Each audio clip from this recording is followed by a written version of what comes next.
8th grade, I tried out for my middle school football team. I had never played football, nor had I ever considered playing. There were reasons why I wanted to try out. One, I had been learning from my dad about the sport for a while. Two, I was trying something new.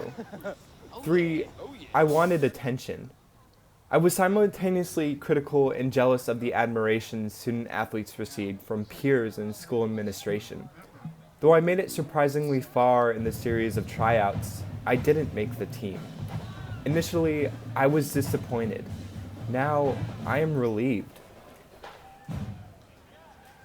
I briefly considered doing football in high school, but I lost interest. Instead, reluctantly, I chose marching band.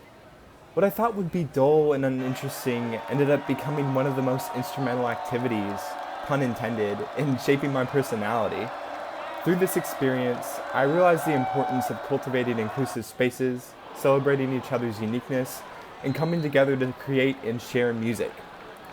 The aggressive competition of other sports was far less attractive to me than the band's tranquil atmosphere.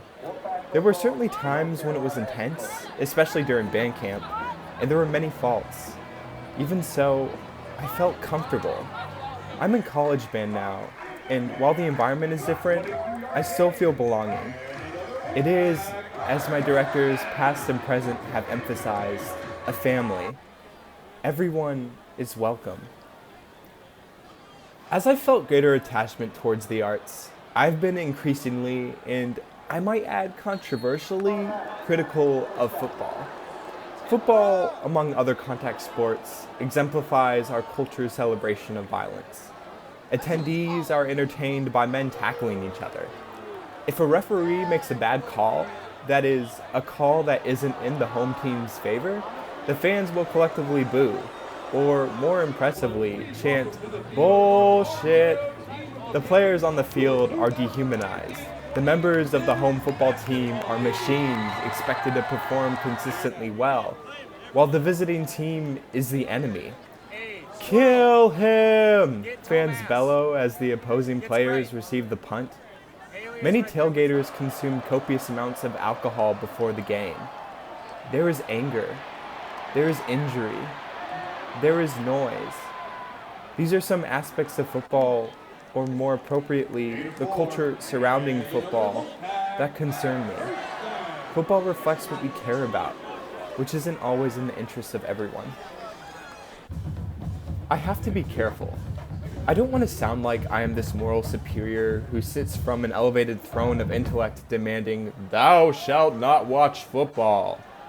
I'm not suggesting that those who observe and participate in the sport think violence is okay and want people to get injured.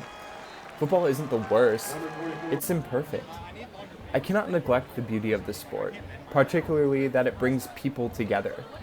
Even if there are consequences, it's beautiful that folks of all sorts can gather to celebrate a shared interest. While there is relief that I didn't have to subject myself to the pain and rigor of football, I'm most thankful that band worked out instead. Football isn't my favorite thing, and that's okay.